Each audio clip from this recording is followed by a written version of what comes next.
Hey there, and welcome to this explainer. Let's just jump right in, shall we? Go ahead and get comfortable because today we are exploring a tiny but absolutely fascinating world. The world of toy kitchen ASMR and the science of small sounds. You know, if you've ever found yourself just completely mesmerized by watching someone make a pretend meal with miniature utensils, you are definitely not alone. We're going to break down exactly why our brains love this stuff so much, digging into the psychology and neuroscience behind all that calm. Okay, picture this. A plastic spoon taps a pretend bowl. Even just listening to the rhythm of those words is kind of relaxing, right? In this space, literally everything is built from tiny, very deliberate sounds. A toy cup clicking against a tray, a small knife softly pressing through pretend food. It's highly specific, incredibly gentle, and it instantly pulls you into this totally unique sensory vibe. A container closes.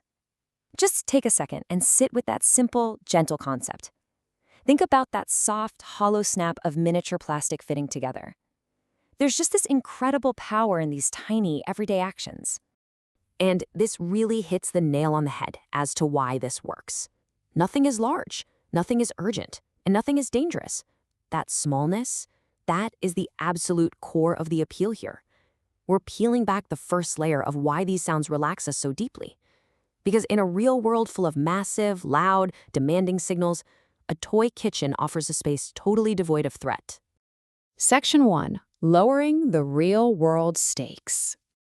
Let's be honest, real cooking carries some heavy baggage. It takes time, makes a mess, you've got sharp tools, heat, responsibility, and of course the absolute dread of doing all the dishes afterward. It can be a real chore. But a toy kitchen takes all those super familiar adult actions and brilliantly strips away the stress. It becomes this completely low-stakes environment. No pressure, just pure sensory detail. So here is the crucial takeaway. The body does not have to prepare for real work. Your brain recognizes the scene, right? It knows what a kitchen is, it knows what cooking looks like, so it feels familiar. But at the exact same time, your brain knows there's no actual task to complete. You don't have to eat the meal, and you definitely don't have to scrub the pans. And because of that, your attention becomes entirely effortless.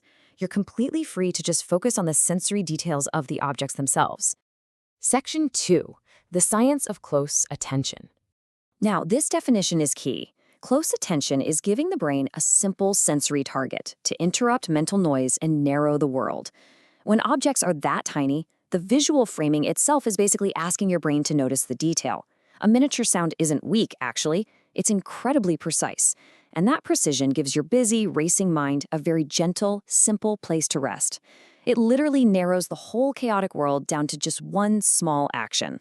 And, this isn't just theory. There's real science backing this up. Back in 2015, a study by Barratt and Davis in PeerJ found that people commonly use ASMR for relaxation, sleep, and mood support. And then in 2018, Poerio and her team published in PLOS One that ASMR responders actually showed a reduced heart rate and improved mood while watching this kind of content.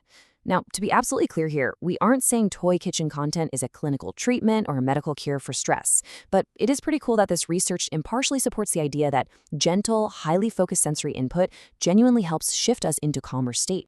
I absolutely love this quote from our source material. A miniature sound is not weak, it is precise. I really want you to think about that as you experience this kind of content. Notice how your own nervous system reacts to these highly focused, tiny details. Instead of trying to process literally everything happening in a room, your brain just gets to follow one object, one hand, one perfectly precise little sound. Section 3. Prediction and brain rewards. Okay, let's dive into a concept called predictive processing. This framework, outlined by Friston back in 2010, explains how the brain's expectation actually shapes perception. Basically, your brain is always guessing what's next. So, in a toy kitchen scene, when you see a lid hovering over a tiny pot, your brain automatically preps for the sound of it closing. When that sound finally happens exactly as you expected, it confirms your brain's prediction. And neurologically speaking, that confirmation feels deeply satisfying and rewarding. You can almost think of it like a micro-narrative, or what our source cleverly calls the ASMR sentence. It goes exactly like this. 1. The hand moves. 2. The object responds. 3. The sound lands. 4. The moment ends. And then the next small action begins. Completing this tiny physical sentence over and over is exactly why no-talking ASMR works so perfectly. The meaning is entirely visual and physical.